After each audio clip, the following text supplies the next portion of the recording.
Cool. All right. Hello, everybody. Okay, so I'm here with Carne Asada. So before we start, if you guys could please state your names, your roles on the film, as well as the genre and the location that you guys received. So my name is Amir. I'm the director of the film. My name is Ernesto. I was the cinematographer. My name is Rosemary. I'm one of the producers and the main video editor for our film. We got the genre of film noir, and our location was Mashulu Parkway. My first question for you all, and anybody can answer this. We could do a popcorn style. What was the inspiration for the story behind the film? Well, we took a lot of inspiration from different noir tropes when we, did more research on our actual genre.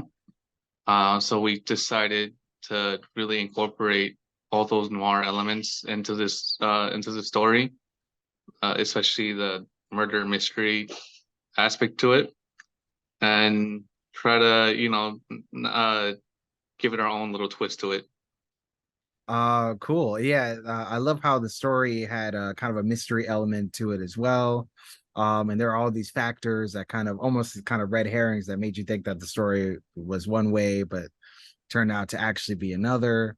Because you guys received the genre of film noir out of a bucket, and then you also received Marshall Parkway out of a bucket. Receiving those elements, did you guys have any trouble? Did those elements provide any extra challenges in terms of filming, or did it actually help you guys in terms of telling the story? I'm gonna be very honest with you, Edwin. Most of us didn't know what film noir was, So I think that was the major challenge of it, of understanding what the topic was. We're all millennials, so we're used to comedy, drama, and more modern era of stuff. So I think that was the biggest challenge of it all, understanding what was the topic at first. So I think first thing we did was research about what the topic was and how we could emulate it in the modern day era and what we had. Very cool. Anybody else want to take an answer at that? Well, I think in relation to the shooting location and the genre, I think that wasn't much of a challenge. I think the biggest challenge was trying to incorporate all those film noir tropes within a specific a time frame for the challenge. But I think the Mashalou Parkway, the way we incorporated it, really helped us embrace the noir aspect of the film. All right. So I actually have a question for the editor, for Rosemary. So being that you had such a tight time frame to edit this film, um, how did um how did the time frame affect the process of editing? Did it make it a little more difficult? Were you able to solve some problems quickly? How was that process for you in that time limit? It was definitely challenging, and I feel like we could have done things a bit better. You would think that you'd have enough time for editing, but there's always something that goes wrong when it comes to post-production related things. Like for us, our major issue was sound, but for the most part, we were able to do a quick turnaround time. I would say in the future, if we were to participate once again, um, we would definitely place more importance on the sound because I feel like that's one of the biggest parts of film, being able to hear everything, and also with our background noise and stuff, um our volume levels could have been better, but for the most part it was okay. I would say it was okay. Our film time or production time ran a little bit long, which also pushed editing time further, and by then you're already exhausted, already lost plenty of sleep. So we try to get some rest in between, but I feel like it really tested our limits for sure. But I would say we did a pretty good job considering the stress and the circumstances and all the pressure. By the end, we were running with the laptop to the submission location, and honestly, it felt like a rush of adrenaline that I really liked. So it wasn't too bad at all. I would say if we were to do it again, we would do things differently, but for the most part, it was a cool experience getting everyone's feedback real time as well. And yeah, that's pretty much what I could say to that. Since the film was in black and white, was the film shot in black and white on camera, or did you guys add black and white in post? It was shot in black and white, which made things a lot easier for us. I think if Ernesto wants to give more input on that. So it's actually funny because yes, it was shot on black and white, but not on purpose. That was actually kind of a happy accident. Um, we shot in a black magic, so I was able to import a LUT, so I would know how it looks like black and white.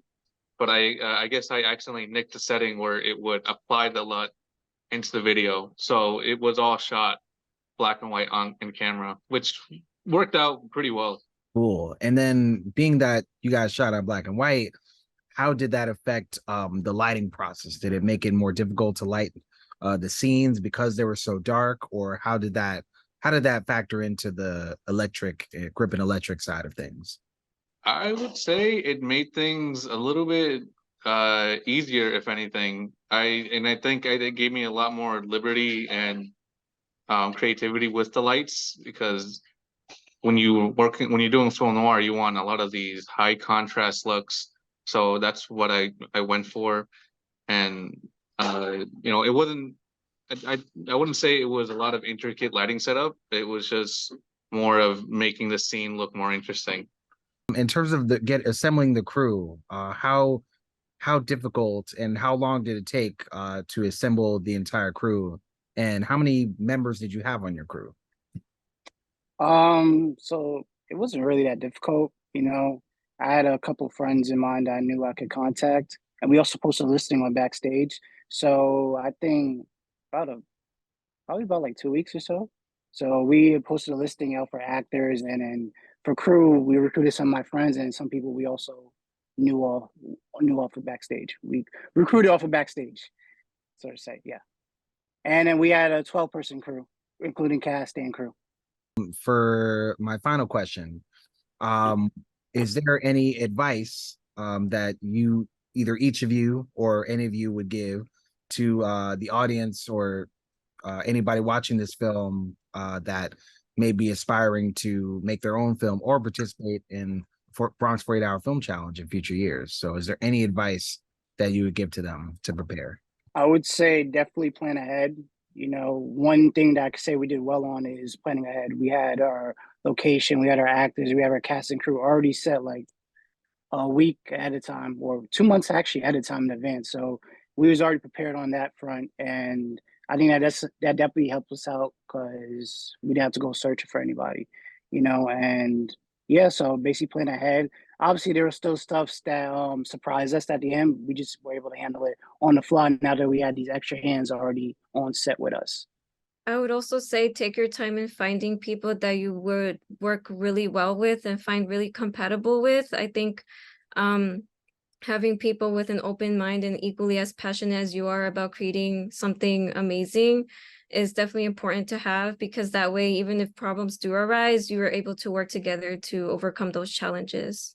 I'd say, manage your time very wisely, uh, and be as adaptive as you can be, because a challenge is always going to pop up, and it's important to find a way to work around that challenge as quickly as possible.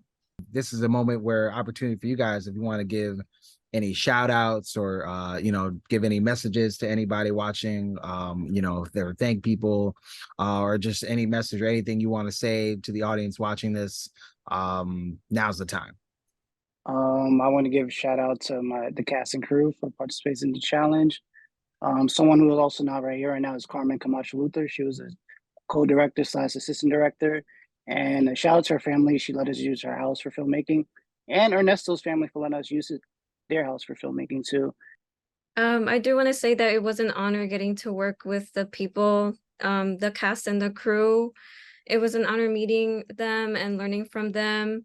And while it felt like a challenge and a push to the limits, it also felt like it brought us a chance to really feel like what it's like to achieve our dreams in filmmaking, for sure.